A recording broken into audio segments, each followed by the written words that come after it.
Hello, everyone. Good morning or good evening, wherever you are.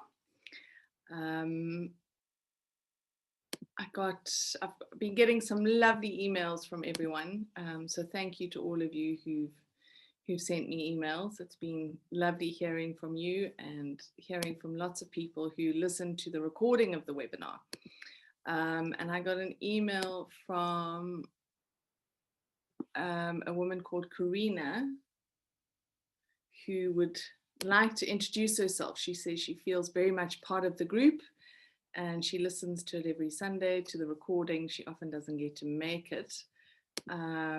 So she sent me a lovely email introducing herself.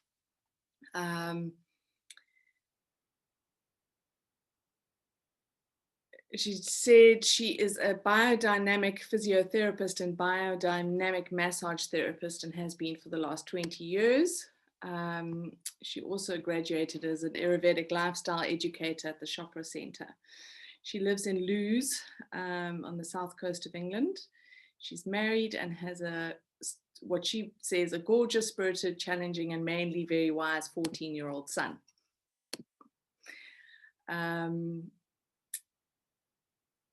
She also just wanted to send her best wishes to everyone on the group and loves to meet with us every week. So that's lovely to hear from her. And then I also got an email from Carolyn, who said she woke up in the early hours of the morning and suddenly thought of and wondered if any of us on the group would be interested about or have any knowledge of homeopathic flower essences for emotional support. She's worked with them for 20 years and she's actually given a list here, which I'm actually just going to copy and paste. So those of you who'd like to write these ones down, I've also worked with flower remedies and found them incredibly helpful.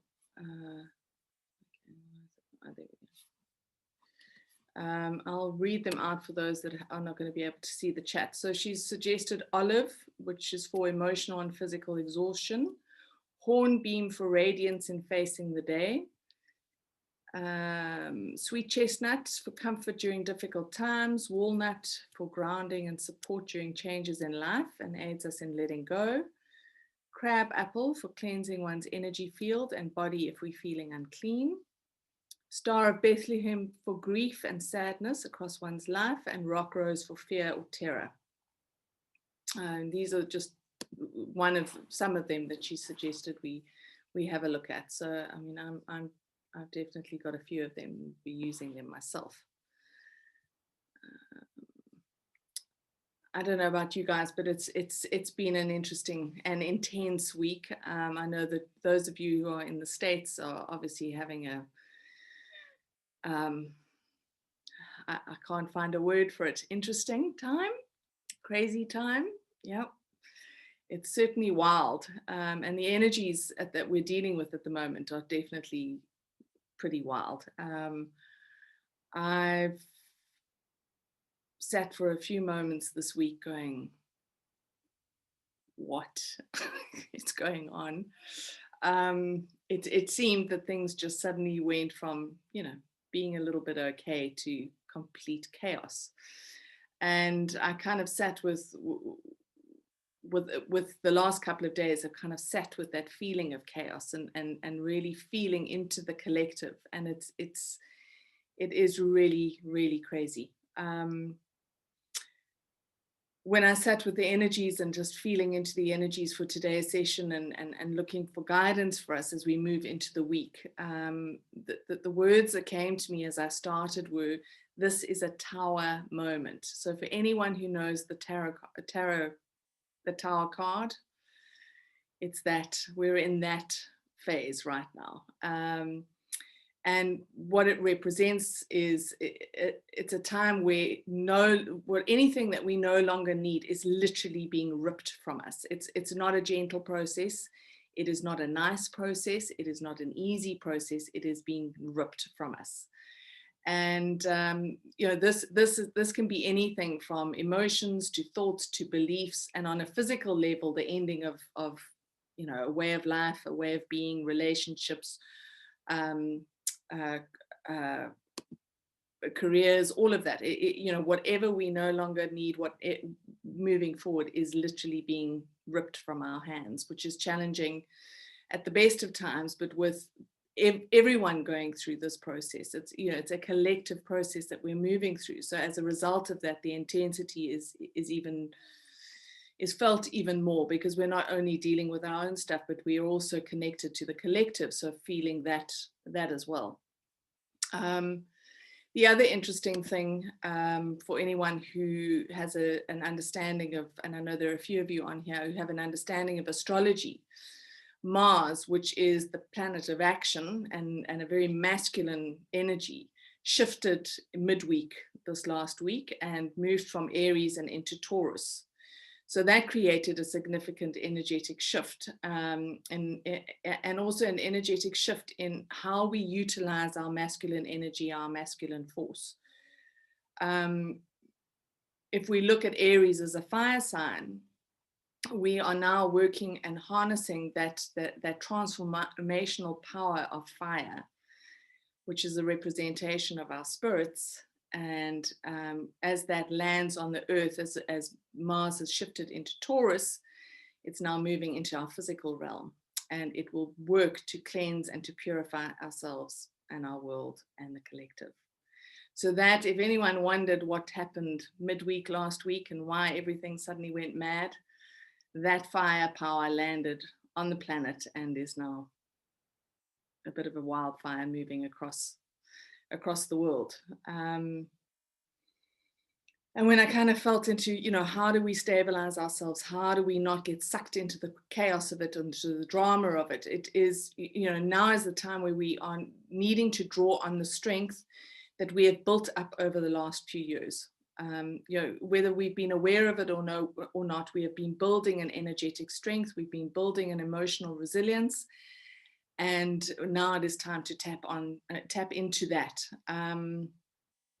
We also must focus on and use the tools that we have discovered along our journeys, because those tools are going to help us to strengthen ourselves, to maintain our energetic sovereignty, and help us withstand all the chaos that is going on.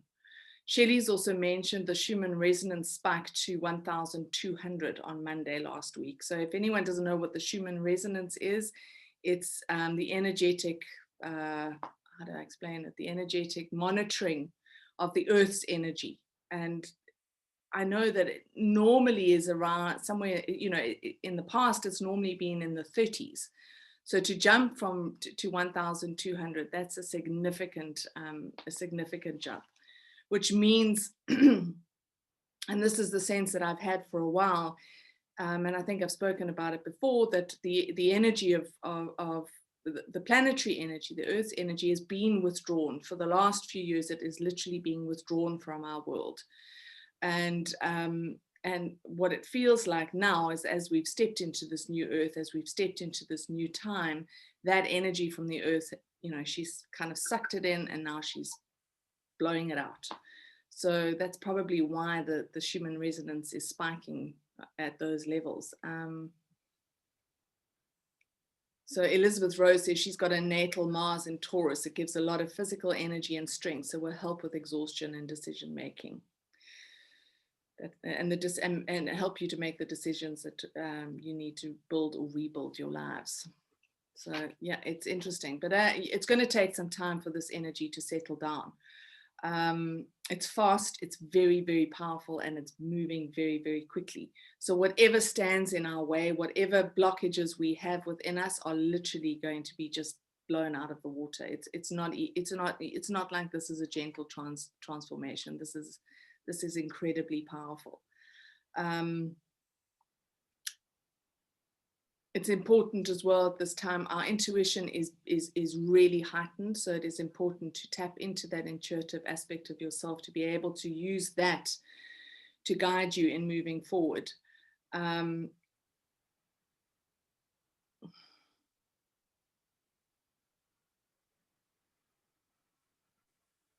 And it really does feel like this is not the time to stand still. This is not the time to wait for things to settle down. Things are not going to settle down. We've seen that, we've had a year of uncertainty, or almost a year of uncertainty with lockdowns, etc. And things aren't going to settle down. The dial is being ramped up, and we are going to have to learn to manage ourselves in amongst all of this chaos. Despite what is going on around us, despite the chaos of the world, we are needing to really allow ourselves to move towards what it is that we are building, what we are creating, or what we are bringing forth within ourselves. So it's not the time to stop and wait. That was a very, very clear message. It's time to move. It's not time to stop. We need to adjust and navigate our way through the chaos, but there is a way through it, and we've individually got to find that way.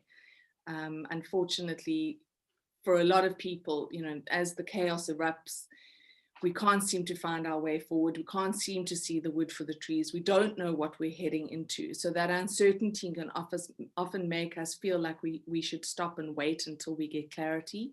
The clarity comes as we step forward. People always, they have always asked me, how do you tap into the energies, and how do you, how does it come through you? It literally starts coming through me when I open my mouth to talk. And it feels a bit like that, what we're doing, that we actually just need to step forward. We just need to keep moving forward. We just need to take each step. And as we do so, the next step will present itself. And we need to allow what is happening to happen. We need to not get caught up in it. We need to stay detached from it. You can observe it and observe it from a perspective of, well, the world's gone mad. But we don't need to get sucked into that madness. We can stay detached, and we can focus on ourselves, our own life, our own energy, and keep our focus there. It is incredibly important that we do that. We need to hold firmly to our own energy. So if you are feeling depleted, if you feel like your energy is low, you feel like you are you don't have the energy to get up each day and do what you need to do, then start to use the tools that you have to gather yourself, to gather your energy, to draw that energy back in, and then you will find the energy that you need to do what you need to do. Anyone have any questions or anything they'd like to share?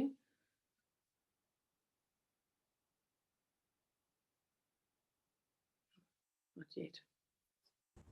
I'll say something quickly. Hi there. No, just actually, when you were talking about moving forward and not staying still and waiting for things to happen. I mean, this weekend is the first weekend I've actually spent a night in my new flat. As you can see, the boxes behind me. But it's taken me about a month, 2 months of it being empty to actually get round here. And then I spent a morning clearing things and doing things, which has been brilliant. But I've had this absolute block until now. And it was just curious that suddenly it seemed like the time was right to do it. So that correlates with what you're saying. So hopefully it'll carry on.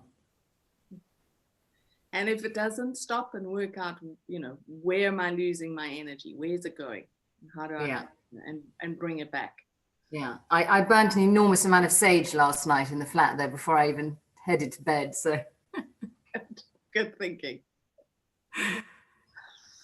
Yeah, I must say I've been doing a lot of smudging, because I think that there is a lot of collective energy that is flying about that we need to be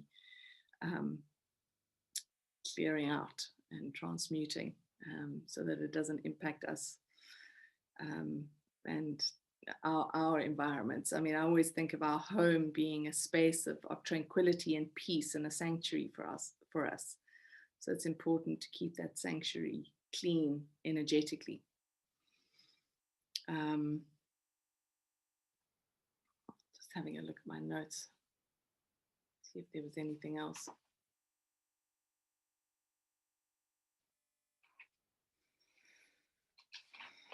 Okay. Hi, Kate. Hi, Nancy. How are you doing? We took insanity to a new level here. I'm sure everybody saw that. But sitting here, I gotta tell you, it was fascinating and terrifying at the same time to see, an attack on the very principles, in my opinion anyway, that we hold dear here. And it made me think a lot about how much untruth has been out there on the planet, but here in the US the last 4 years, and which is an undermining of everything that we believe in. And so, as destructive as it appeared to be, I'm wondering if it isn't also a revealing of the consequences of living in such untruth. I don't know. Does anyone have any more insight other than holy mackerel? That was a crazy day or a crazy week. And I mean, and of course, it hasn't settled down at all here. Every TV station you turn on, and, I have to say, not that I have any power to change things, but I don't have a great clear-cut answer, except that the insanity really needs to stop here, and we need to, move to something with more truth and value. So anyway, that's fine. It was a long week. And on top of that, we're going back into classes next week. So the students and faculty and everybody at the class was going wild. So I was working 10 or 12 hours a day on top of that. And by yesterday, I literally couldn't move. I mean, I have a million things to do and I couldn't move. So anyway, good to see everybody. I was waiting all week to see you. I must say I've been really looking forward to connecting with all of you, because I do feel, it is a very supportive space that we've created here together, and I think it's becoming even more important, the sense of community and connecting with like-minded people, so that we can maintain our own sovereignty without feeling too alone. And recognizing we're not alone. We're all in this together. We're all doing it together, and to be able to support each other, especially, if some of us are not feeling too strong and some of us are not feeling capable or able. I think that the group dynamic helps to lift us out of that space. Stephanie's just mentioned, she says, I live in the US, and there've been untruths beyond the past 4 years. Some of those untruths have been brought to the forefront in the past 4 years. Yeah. Look, I think that for many countries, we've lived in the untruths. And if I look at my own country and in South Africa, we have got an incredibly corrupt government. We, 20 something years ago, when we moved from apartheid and into democracy, there was a lot of hope that we would be moving into a better space, and that as a country we would right the wrongs of the past. And it hasn't worked out like that. We've just gone from one corrupt government and into another. So, and the bizarre thing is, here in South Africa, we all know it, we all see it, it's very obvious, it's not hidden, it's in your face. But what I always find so amazing about South Africans is that we just get on with it. The government does what they do. We just get on with it. We just find our way through it, despite, everything that's happened and is happening. And we seem to just be able to make a plan. And maybe that comes from always living in a state of uncertainty, and not really knowing what's going on in a bigger picture and how this is all going to pan out. So you learn to adjust to the uncertainty. Okay, just sorry to interrupt. On that note of the sort of South African issue, what's your take on this new strain of the virus that is supposedly the South African version that is going to be not going to work with our vaccines, et cetera, et cetera? I mean, England was in trouble, but South Africa seems to be getting the stick this week. Yeah. What do you think about all that? Yeah, we're definitely taking the blame for that. I'm not sure that there is a new strain. I mean, I'm not a scientist. I'm not a doctor. I don't know. What I do know about what's happened in South Africa is that our school year ends in December, and they all of the kids that finished high school, they go on these huge raves down to the coast, and so that happened. The teenagers and young adults all seem to have decided they don't care about what's going on, so they have had parties and been going out and have ignored all the rules of lockdowns. And actually, I think for most of December, our cases ranged between the ages of 15 and 20. That's all these kids, and having two young adults myself who are pretty responsible most of the time, but they've been telling me what their friends have been up to and what's been happening, and it's pretty crazy. And then they were having these events that were then labeled as super spreaders, because there were hundreds of kids, and of course with alcohol and all of that, any social distancing flies out the window. So can I Kate, can I interrupt? Sure. On the corona cause, I mean, as you can see, I'm in New York. I moved to New York 10 weeks ago, and as my sister knows, and as Kate knows, and probably a few other people know, it was incredibly difficult. Actually, funny enough, as I look at Firenze right now, she's sitting in a place where I've spent the last 4 years. Hello, sis. No way. And here I am surrounded by trees at tennis club. Couldn't be more relaxed.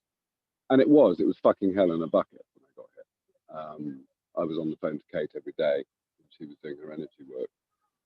And there was just one morning when I woke up, and the first thing that went through my head was, today is a beautiful day.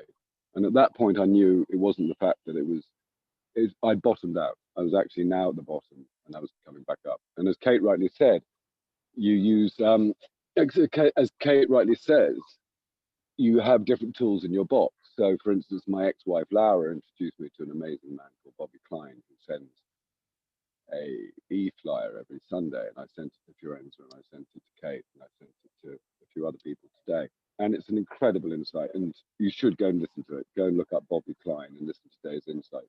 And as Kate said, it's all about now moving forward. Strangely, as the world is being suppressed, it's actually the time to really change your world. And you can do that. I mean, there's a wonderful expression, is why carpet the world will meet to wear slippers. The average value of the billionaire has gone up 37% in the last year. So they're not sitting still.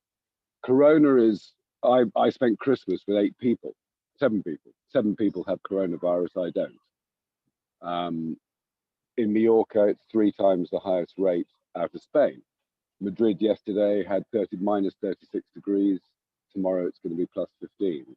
So yeah, the world is going bonkers, but it doesn't mean that you have to, we have to.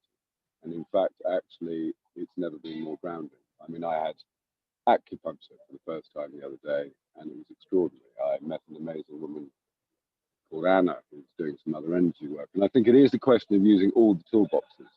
I gave my sister a present of a book called The Artist's Way, and it talks about journaling. So it's just finding your way. And I'm only sharing that because I've never felt more home. So as I sit there looking at my sister in the house where we've been for 52 years, and she's helping my mother pack up and my father pack up, and they've sold the house. It's incredibly difficult for everyone. And I never thought there would be another home in my life, and that was my home. I realized that maybe home is where you are. So I am at home with my sister right now. I'm sitting right next door to her, and I love her, and she's there, and I think about her every day. And I'm with all of you, and it's down to Kate, and it's down to all of you. And these groups every Sunday have been incredible, and I'll continue to do so. And I know I've been missing in action, but I don't know, maybe I had to just go off and to come back. And I rang Kate this morning and I said, I'm going to be here today. And I actually think this world has never been saner. And for someone who was diagnosed as bipolar in 2001 and was sectioned 4 times and escaped twice, and so sat naked on an electrical box in the middle of Israel praying that his friend wouldn't die from leukemia, I can tell you what insanity is. But it wasn't. You know, Sebastian is still alive. So was it insane? I don't know. It was certainly worth the risk. So I don't know. I think everyone finds their way. And while, as Nancy said, it's going crazy in America, you know, Trump was the wrecking ball that country needed. He went past the tipping point, and that's also what it needed. And I think America will be better than it ever was before. It's just going through growing pains. England the same. I mean, strangely, because of the World Wide Web, because of the way we're all connected, because of the way our lives are, Corona we've got to thank, because we have never, ever, ever been more connected to each other. Meanwhile, all the powers that be are going fucking bonkers. And that's a good place to be. So I suppose it's about focusing on the things in your day that make your life happy. If you change the life of someone else in your day, then you change their world. And if you start there, it's a pretty cool place to be. And I know that Kate has changed.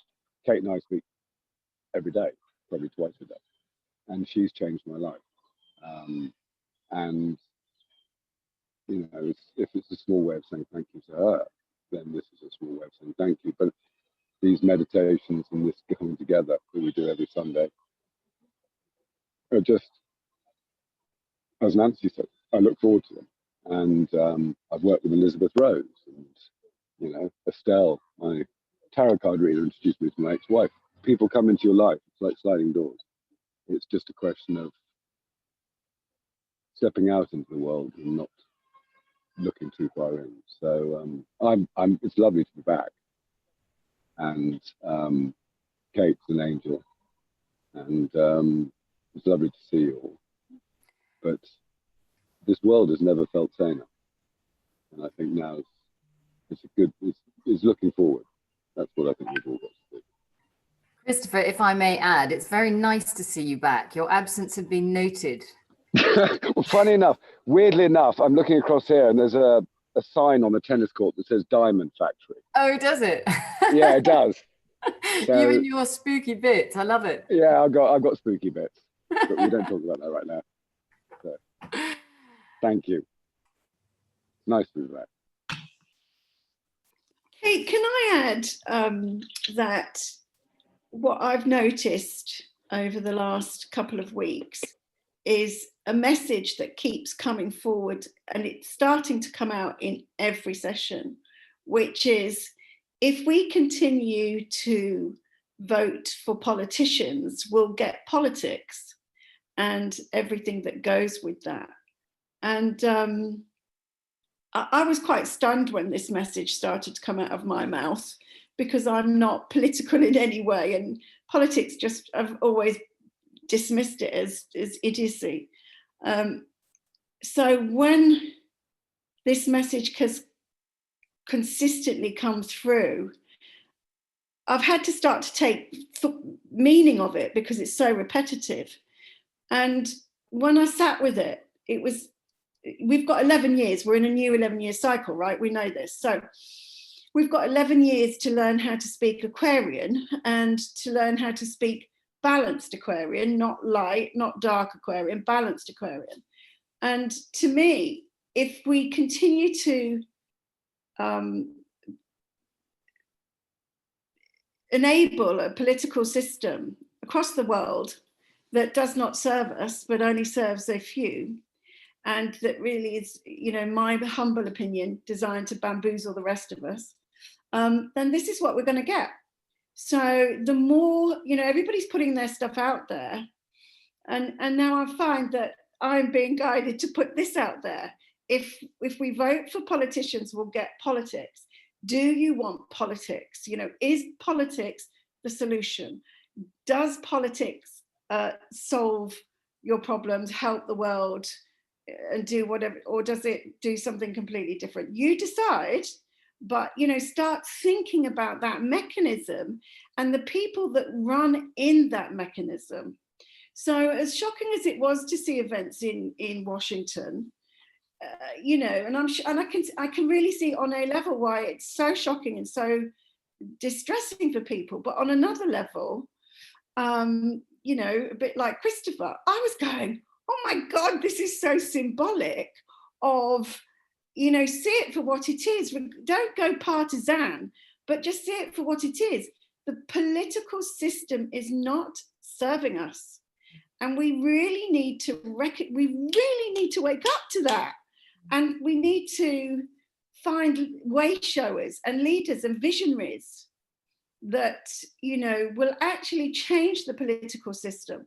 The trouble with them, if you look at Gandhi, Mother Teresa, Churchill, sorry, I'm going to say it, and Mandela and those types of people, they're the Dalai Lama, they're not good at infrastructure implementation.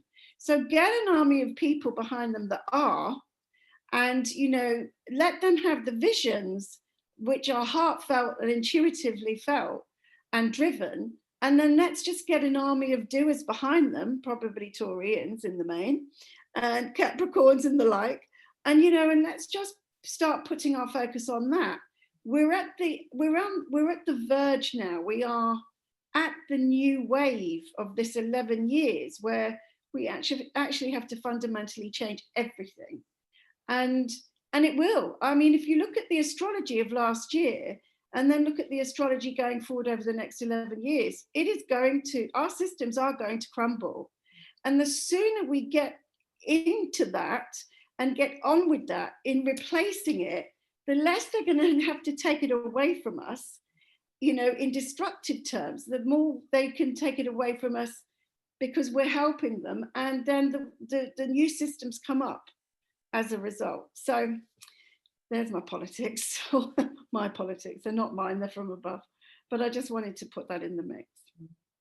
Thank you so much for sharing. Yeah, no, I completely agree with you. I mean, these are the structures that have upheld the world for centuries. They are the ones that are crumbling, and they are the ones that need to be removed so that the new ones can take their place. And I completely agree with you with regards to, there are people that have incredible vision, and you mentioned a few of them, from history. But there are people now that have incredible vision about what the world can look like and how we can come together as one race, and unify ourselves and then be able to move forward in a way that serves the planet, that serves humanity, and that serves ourselves. Interestingly enough, I'm looking at doing a webinar with someone who was one of Nelson Mandela's right-hand man. And I've asked him whether he'd be willing to do the webinar because I want to speak to him about the transition. And, just to give a perspective from a political point of view, he's no longer a politician and would probably hate to be referred to as a politician. But he is a visionary. And I agree, we need to connect with these people. We need to help them and support them and get things going. And it is not the time to stand still. It is the time to despite what is going on, just keep going. Zach Bush is doing a great job for, he's just phenomenal. He's going at it from every angle. He's got a complete strategy. Diet, environmentalism. He's picking up, well, not even picking up, he's starting the baton race to bring men to the conversation, to open men up. And that's so needed at this point, because not everybody's as wonderfully enlightened as Christopher. And, I genuinely mean that. And, to bring men to this, because if we bring men into this, then with respect, a lot more will get done a lot more quickly. And that's why the astrology is where it is. with Chiron in Aries. And personally, I think, you know, we are so blessed to have, look, it's not a blessing, it's really hard work. But in a way, we are blessed because we've got Chiron in Aries, but we've also got Uranus in Taurus. And Uranus in Taurus slows everything down so that we can cope and we have the opportunity to steadfastly and methodically put in new structures rather than have the crisis and the destruction of complete annihilation of our systems in one fell swoop, which if Uranus was in Aries, for example, we may well have done. So I think it's not comfortable, and I'm Taurus, it's not comfortable, but it is a necessary break whilst we gather ourselves and break through the glass ceilings that we don't even know are holding us back. Thank you. I agree, and there are lots of comments here of people agreeing with you and adding to that. And Lorraine's also just mentioned it's important for us to allow the truth to surface, whatever that is. This is how the collective will awaken and how we will learn to reboot and transform. I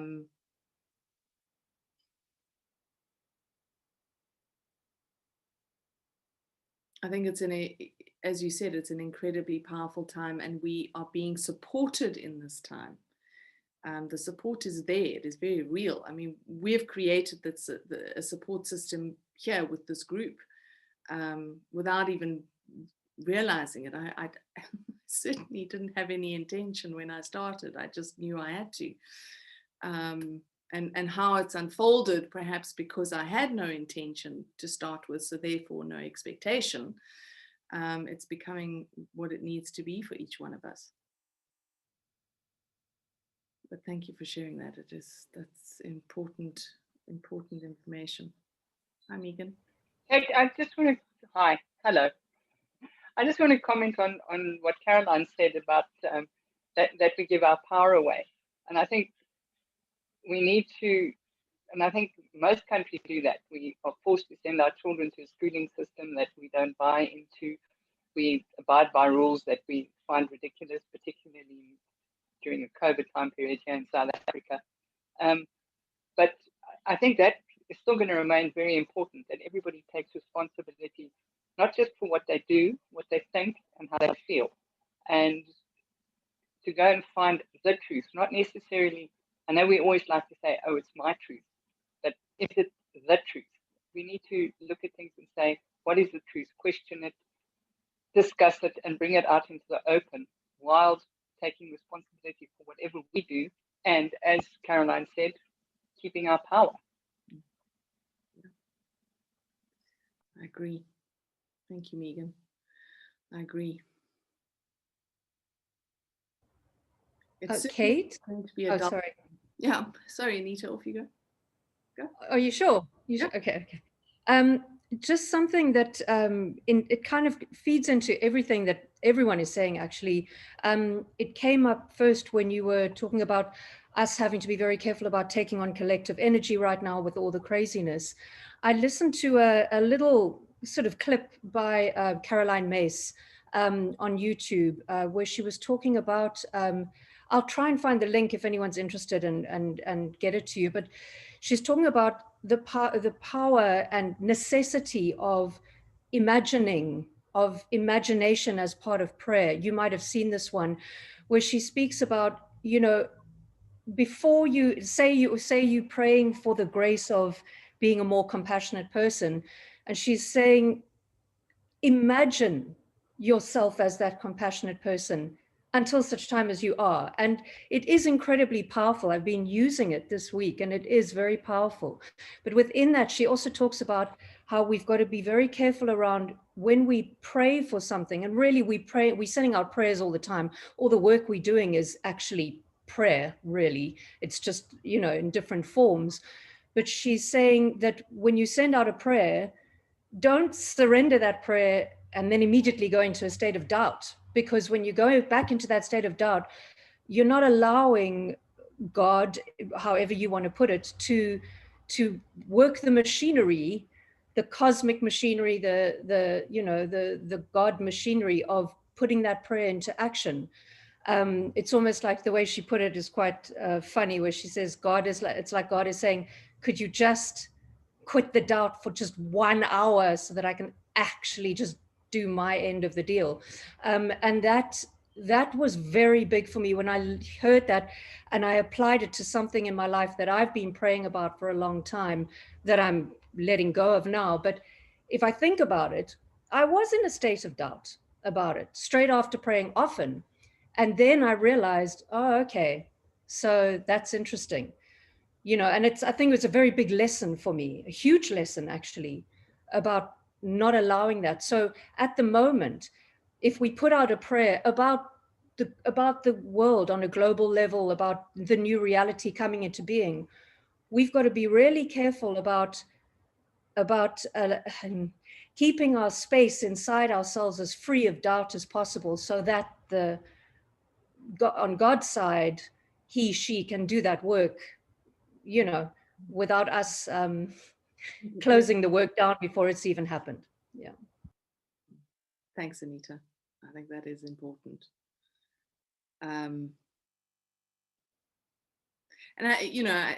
I also think that we are living in such uncertain times. We don't know where things are going.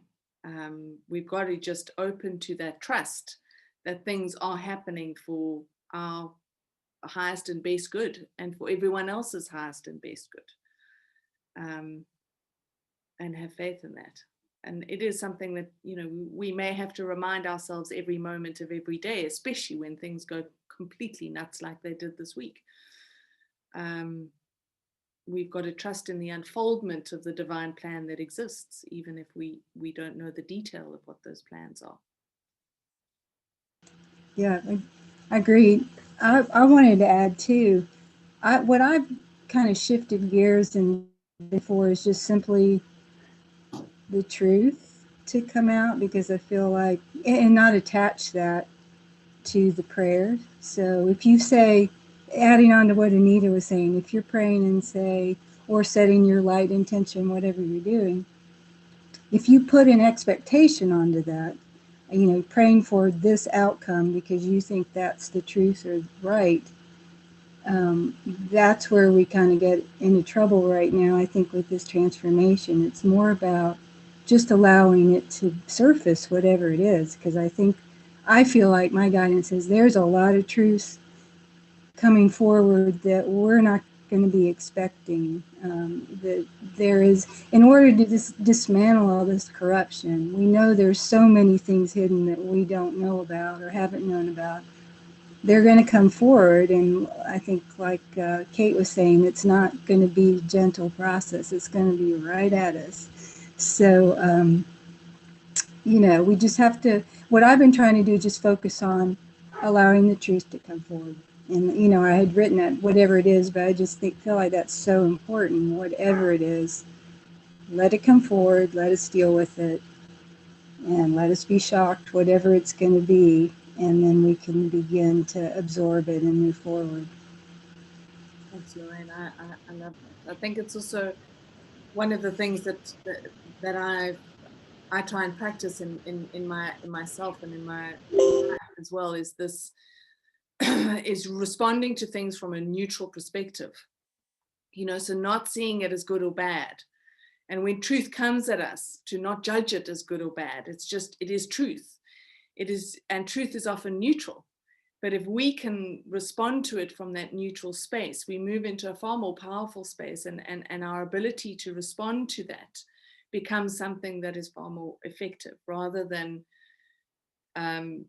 going into the judgment of what the truth is and then reacting to that truth, and reacting to or being triggered by it. Well, I think that's a great way to put it, staying neutral, because we have to be open to what it is. Everyone I talk to here in the States have very strong opinions about what the truth is, but we haven't seen it yet. And we're not seeing it through the media. We're not, and whatever it is, we have to just be neutral about it and just let it happen. And I'm sure next week we'll have more to talk about. I'm sure we will. These are definitely interesting times that we are in.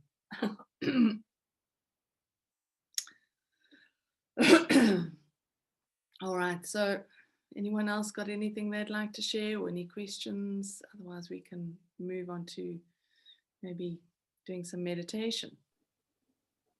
Can I just say one thing before you do this, before we do the meditation? Yes.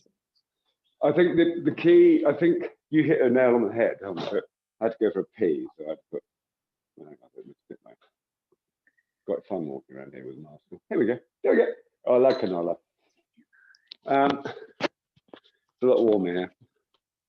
The thing is, you said everything's about the uncertainty and the uncertainty of time.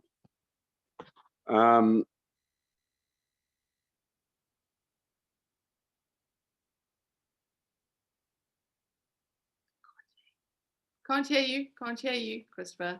Can't hear you. Can't hear you. Can you hear me now? Yeah, now we can. Where'd you go? No, now he's gone.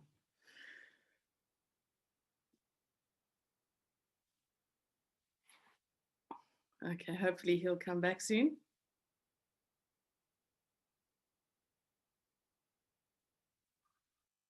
Okay, there he is.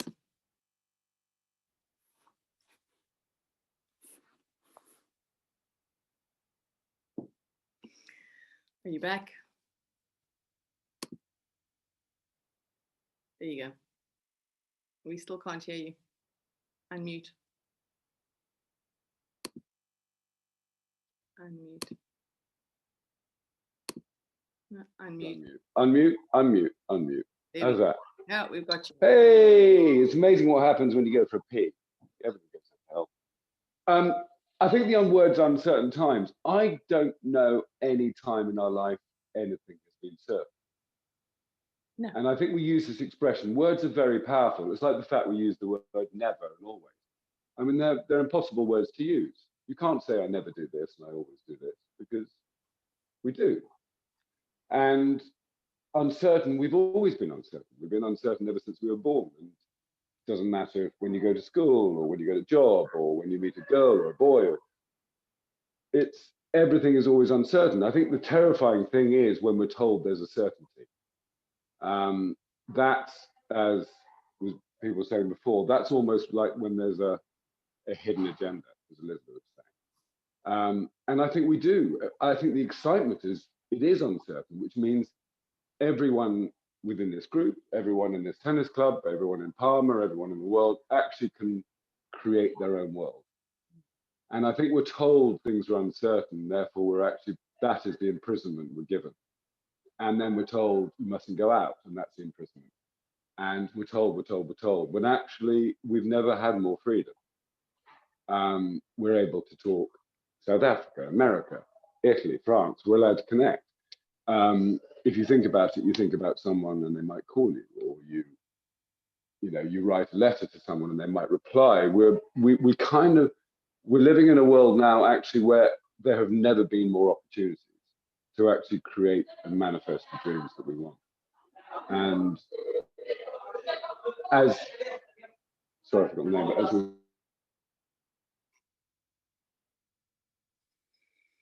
but Okay, we've lost him. No doubt he'll come back again. Let's give it a moment.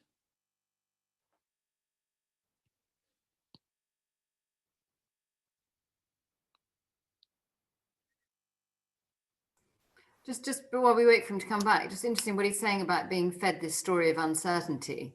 I find it more that we're being fed a story of our lives and how they should be. And in fact, we backtrack from that and let it happen now, rather than believe that's what it should be. And then we suffer this complete sense of, we have expectations that we can't meet, because that's not really what we should be doing. So what you're saying at the moment with our soul journey and everything, it really is sit back, have this whole new story be created around you and let it happen, as opposed to effectively believe anything anyone's ever told us.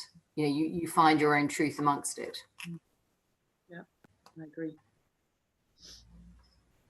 And I think that we are definitely moving away from the idea that our life needs to be it needs to be a path that we have always followed.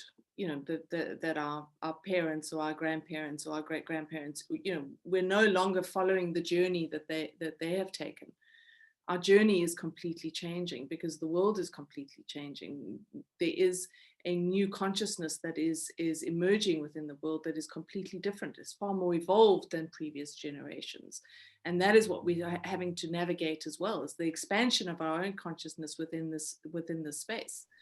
And it will mean that our minds expand, our ability to conceptualize expands, our ability to tap into insights and inspiration that come through our soul expands.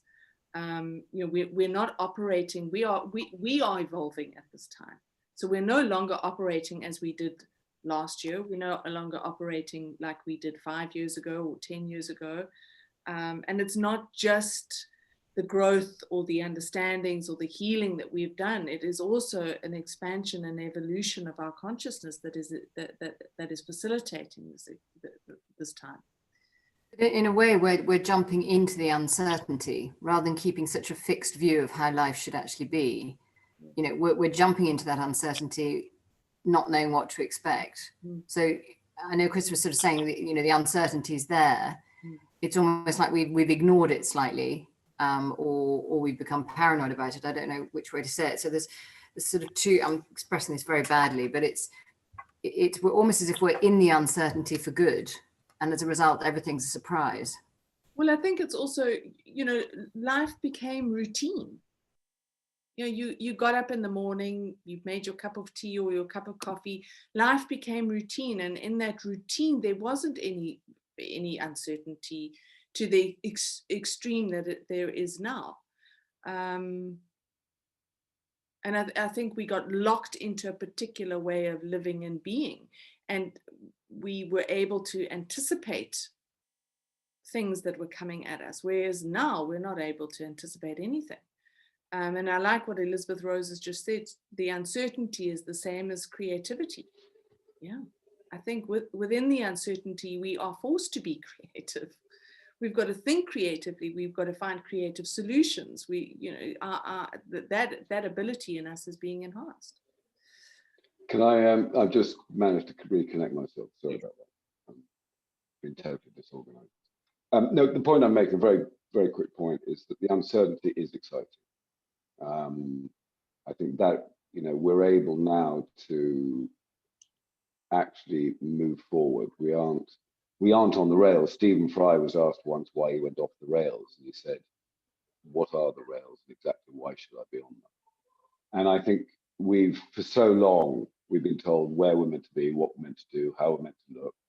And with the world, the way the world is now connected on so many different levels, and the fact that we're able to share in so many experiences, what coronavirus has done is has actually brought together people even closer, mainly back to their family. And we've reconnected with people. People aren't thumbing each other. I can't, we used to sit and talk and play games and everything. There was no distraction. And then we suddenly went through this period where for the last 10 years, we've been socially distancing on social media. I like you, I love you, I really do this. But actually, when you pick up the phone and ring someone will send you a text, and then you pick up the phone, they don't answer and say, "Sorry, I'm in a meeting." Well, you just think, well, you just texted me. So we've actually, weirdly, we've been trained to be socially distancing. And what this is now doing is it's now allowing us to really engage with our true self. And funny enough, everyone is talking about soul and soul and soul. And as you know, if you watched it and I've watched it, there's a wonderful Disney film that's just been released called Soul, and everyone should watch it. And there's definitely a seismic shift in the therapy, and we're all part of it. And that shift will be because we get together, or the majority of people get together every Sunday, and they pray, which is what the meditation is. And then in our ways, and weirdly enough, with the common language we use, even if an agnostic or an anorexic, even an agnostic or an atheist don't believe in anything just by the simple fact of using the words, oh my God, they're praying. So the uncertainty is the key. And we've gone past the tipping point, and it is exciting. And now is our world and our lives to create. So by changing your world, the whole world changes. And that's what you brought to us, Kate. Every Sunday we get together and yeah, we create. We do. Thank you.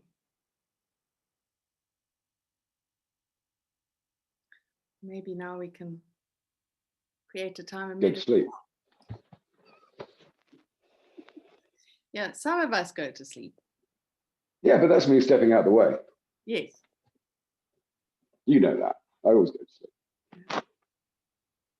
Like this, So, Lorraine's just mentioned, as we stay grounded within the chaos, we can allow our creativity to expand and move us forward. Yes, that's nice and concise. Thank you.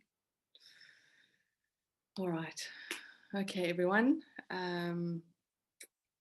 Let's move into a quiet space. So if you can, get as comfy as you can where you are. And when you're ready, you can close your eyes. Take a couple of deep breaths.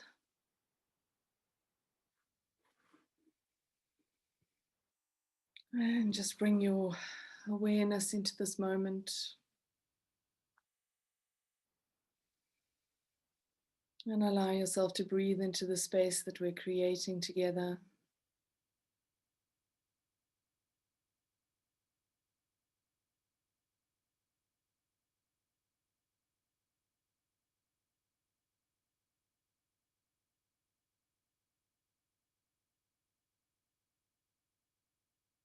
And just allow yourself to relax and to let go. Let go of the worries, the concerns, the fears and the anxieties. Just let it all go, all the thoughts. Just let them go for this time.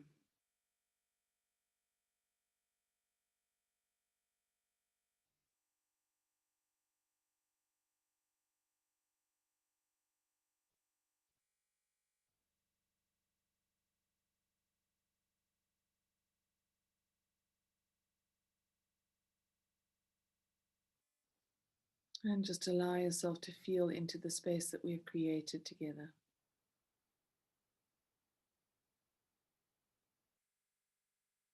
Feel the support.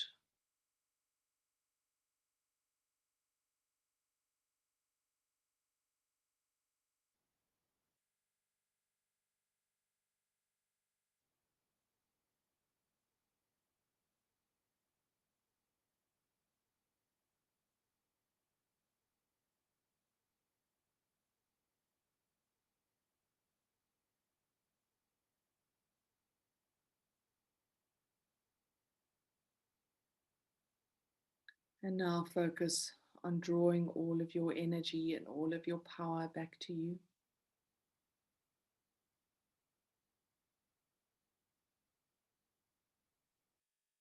All the power that you have given away, willingly or inadvertently. Just start breathing it back into yourself.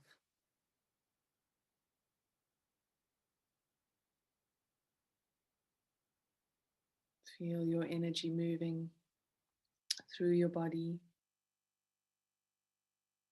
and connecting to the earth beneath you.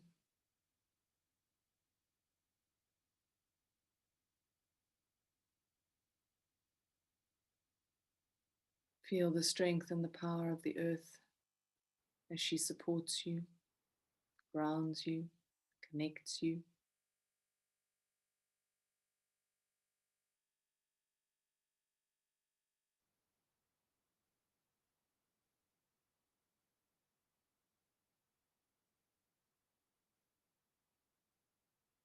And just feel yourself stabilizing, your energy stabilizing.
And in your mind's eye now, visualize before you a flame.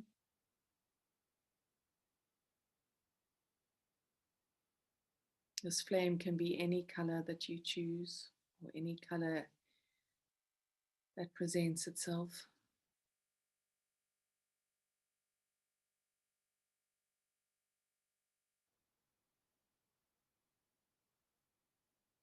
And just make sure that this flame is as big as you are, not bigger.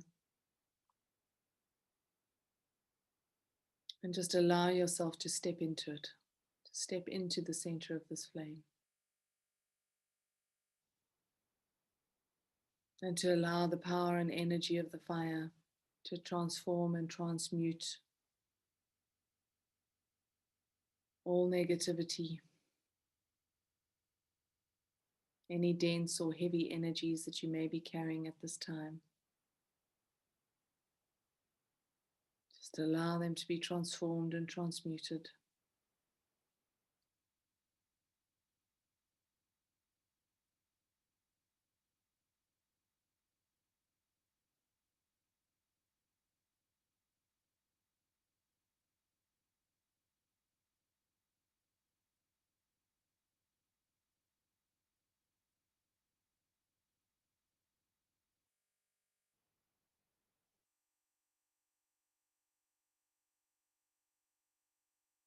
Allow the fire to expand and move around you.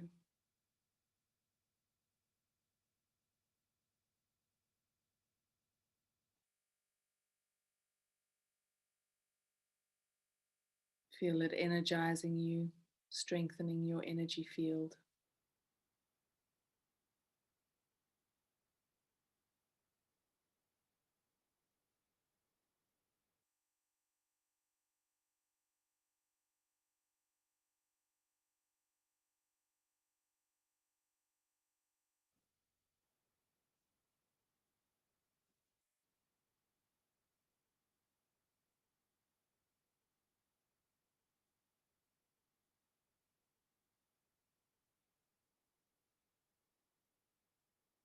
Feel anything that you are hanging on to being burned away in the flames of this fire.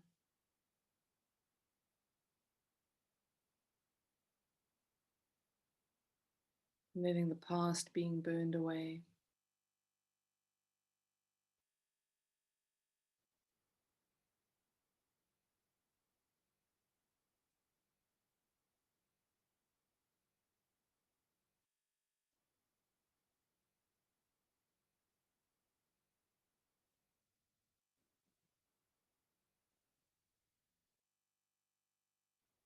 Allow yourself to willingly hand over into the flames those things that no longer serve you, whether those be thoughts, programming, patterning, expectations, feelings, emotions.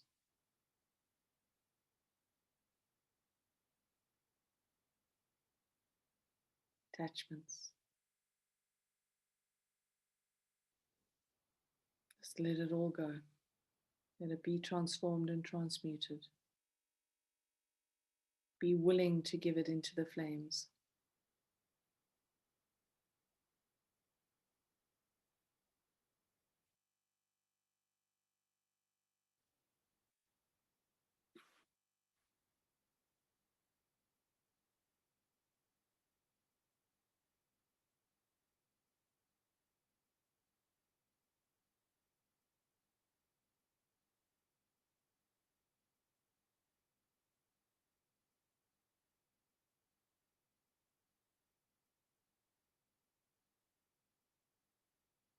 Allow yourself to let go of the burdens that you have carried,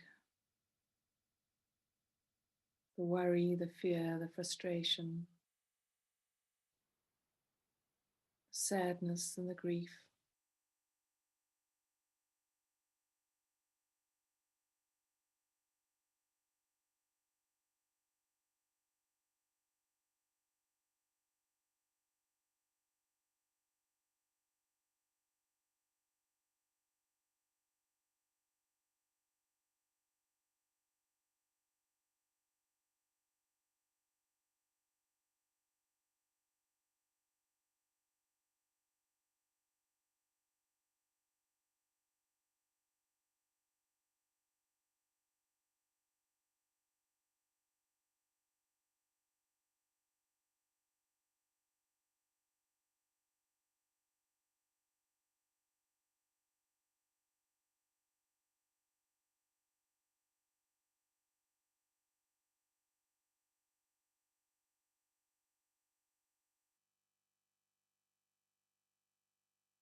Just feeling yourself becoming lighter.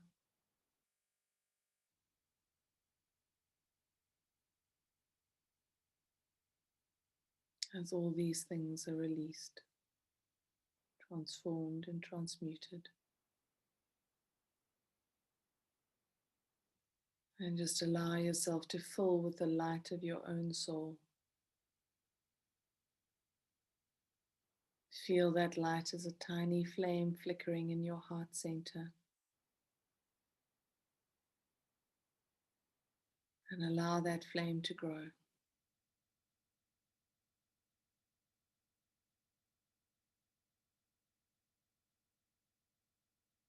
And as the flame grows within you, the flames around you start to dissipate.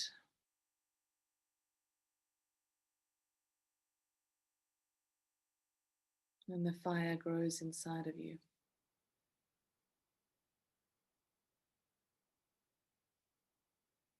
Stabilizes within you.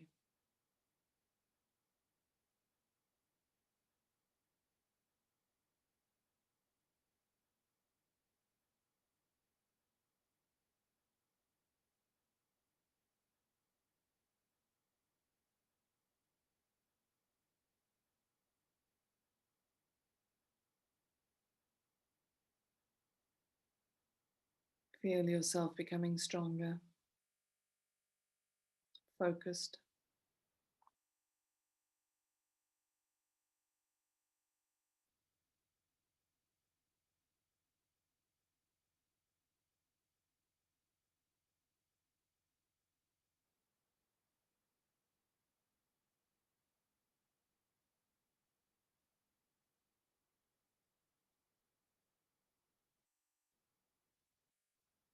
And as you look out at the space around you, see all of us standing together.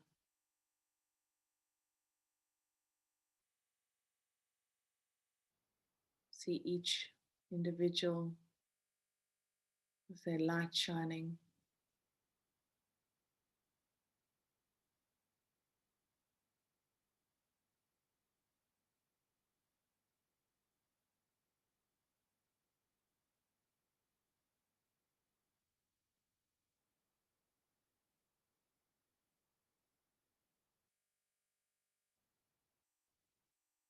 See us working together and building a force of light.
And now just allow yourself to take a few deep breaths and bringing yourself back into this time and into this space, to your physical form.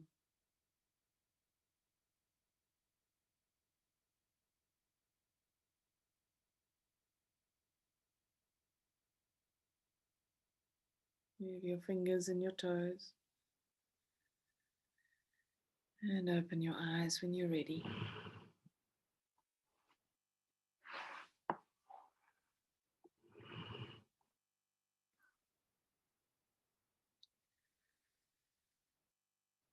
Thank you, everyone. It was really good.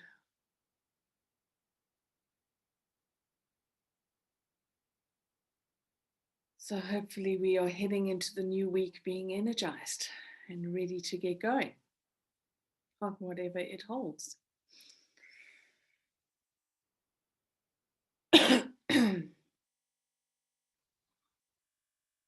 Last week we were working with water, and this week we're working with fire.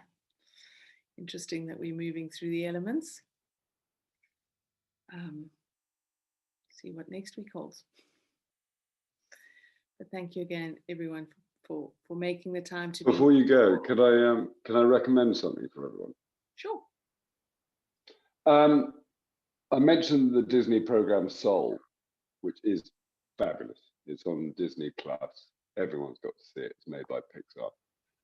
And it's interesting, actually, Kate just said water, fire. We've probably gone through wood. We've probably gone through the other elements. And I think everything we're talking about today, judging by all the comments, we've moved into etherical, which is the soul. And funny enough, I just saw Natasha McQueen zing her up, although we never see her face. But she's produced, with a friend of mine, Philip Wells, the fire poet, the most remarkable piece of poetry with imagery, and the music's composed by Philip's son. It's called The Ages, History of the World's Soul, and it's on YouTube. So if you type in Philip Wells, the fire poet, and it comes up The Ages, it's 18 minutes of utter masterpiece. And yeah, Christopher, I'm here. And I just wanted to say something earlier, but I think Elizabeth Rose has gone, perhaps. But there was something she touched on earlier about learning to live in the Aquarian way and the movement to where we're going. Natasha, can you hold on a second, darling? Hold on a second. Yeah, of course. So everyone should YouTube Philip Wells, the fire poet, and watch The Ages, History of the Soul. I mean, his words are just amazing. I've known Philip for 15 years, and it is well worth watching, and pass it on and pass it forward. And Nancy, there's a wonderful letter by Chief Seattle, which is called the 1854 letter, which was written in 1854 to President Franklin Pierce on the sale of the last land. And again, that's a piece of majesty, which was written by a heathen, a native, to the President of the United States. But it couldn't be more applicable to now. In fact, he says, he said, man did not weave the web of life. He's purely a strand in it. What he does to the web, he does to himself. Our God is the same God. Only time will tell. And that time is very much now. So between Philip Wells and the History of the World's Soul, the 1854 letter, it's definitely something in the air. And I think we've all got to just be and just enjoy it. But I think the most important thing is share it. What you find, pass forward. Don't hold it to yourself. Don't hoard it. Not one person's got the answer. We're all part of the equation.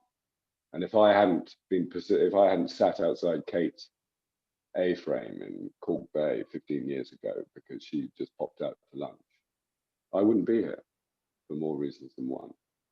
And I'm grateful for that, and I'm grateful to all the people I met along the way, and they're all here. So I hope you enjoy all those little things, and fun week, and we'll all meet next Sunday. So, sorry, Tash, back to you, love. What were you saying? No, nothing at all. I was just saying that earlier on, Elizabeth Rose, who I think has actually gone now, was talking, becoming accustomed to the Aryan way and the next 11 years that we're going to be working through. And it occurred to me then to mention the film that we've just released. And I'm just going to put a little, oh, it's gone. Am I still here? You still here?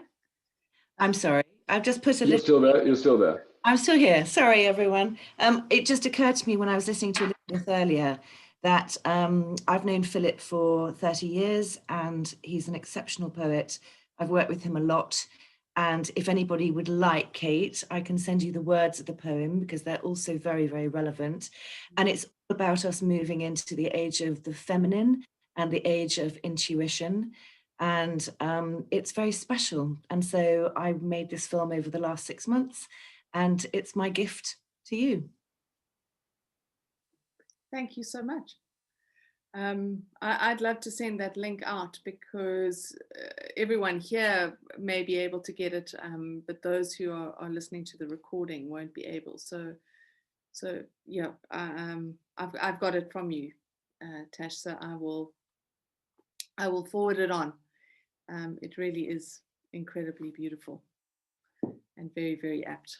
So thank you for mentioning it, Chris. Okay.